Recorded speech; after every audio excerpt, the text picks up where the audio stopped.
because my old multimeter wasn't very good, I've purchased a new one. Actually, it was a birthday present.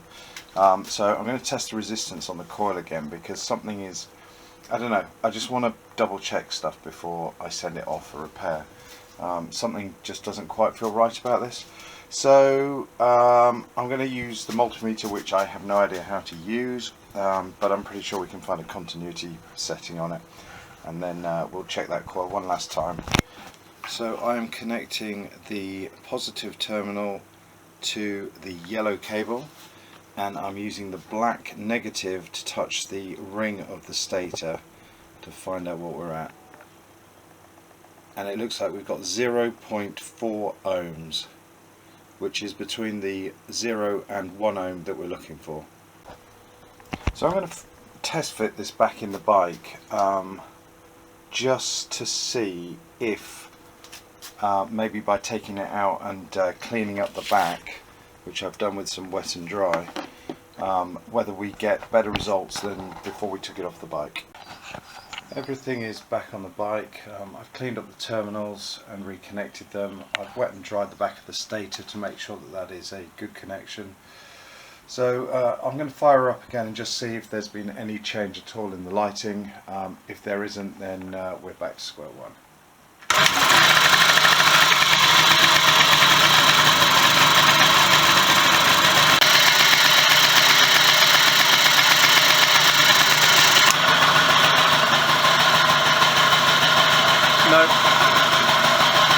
No change whatsoever. I have discovered something quite interesting. According to the wiring diagram, what we've got is the magneto here. This is our troublesome yellow power feed coming out, which goes straight down until you get to the light switches, or to the light function.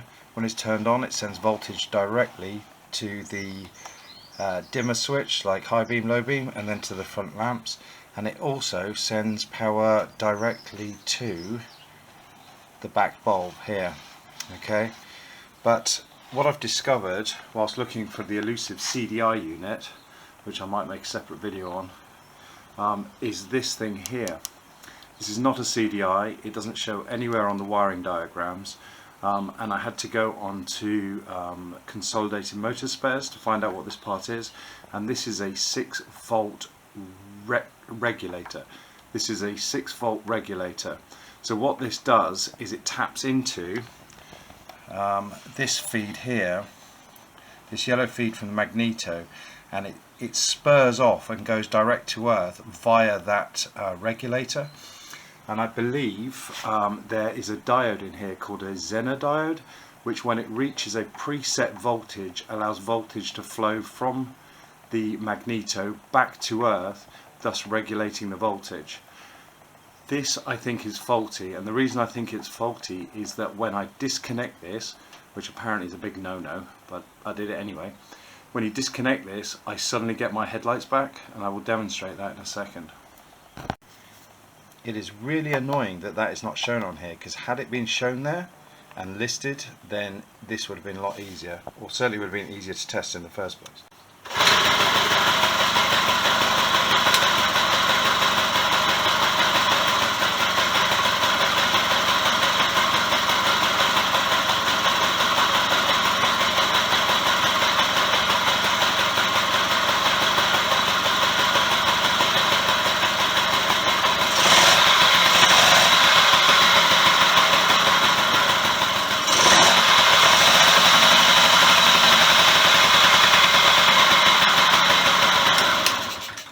So I think we have a faulty voltage regulator.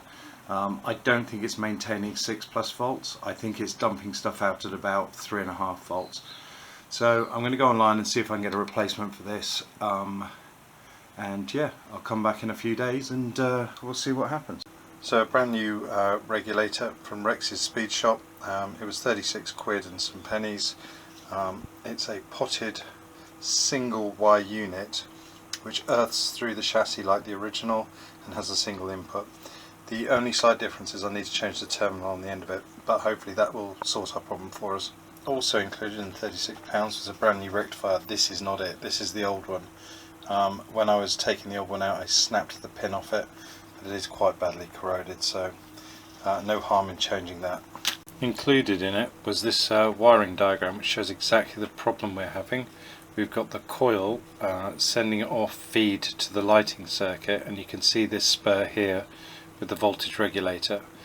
And in fact this mirrors the Suzuki perfectly. At the other end of the winding it also shows the rectifier as well, so this exactly mirrors what I'm seeing on the scooter.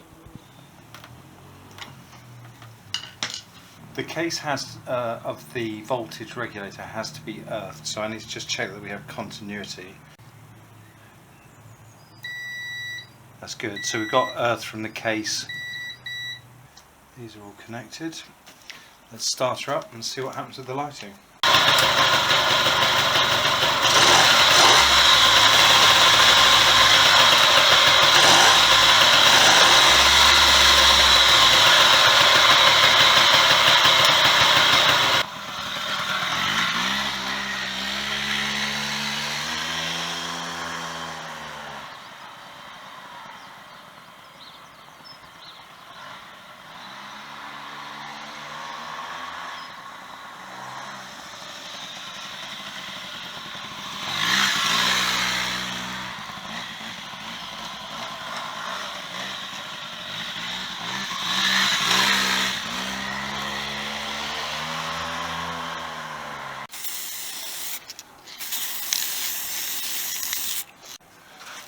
I have to deal with this broken stud, and I bought months ago some reverse drill bits, so I'm going to give it a go and see if I can drill this out.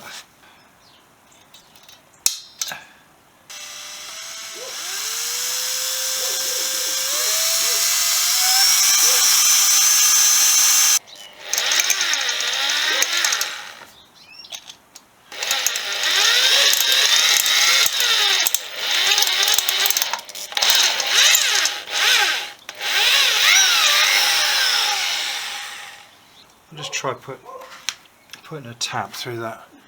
Okay, this seems to be clearing what's left of the thread, as I take it easy and don't break the tap. Should be okay. There we go, I think we've gone through. Should be pushing the crap out the back, which it is. Good, I think we may have saved this. Not skills, just luck, I think.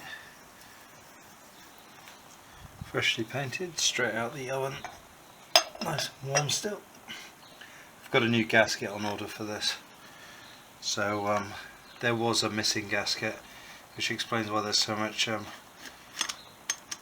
water damage in there.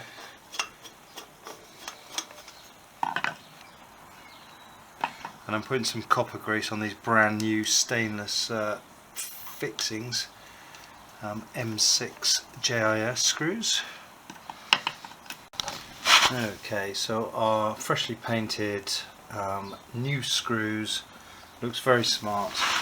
The only concerns I have is that the voltage regulator, which is a 6-volt voltage regulator, the system's kicking out 8 volts with the lights on and 9.1 volts with the lights off, which means either that's normal or something's not quite right. But either way, I've got bright bulbs. I shall put it through its MOT like that, and if the bulbs start popping, then we know there's a problem. We'll revisit this, but at least we've got bright bulbs again.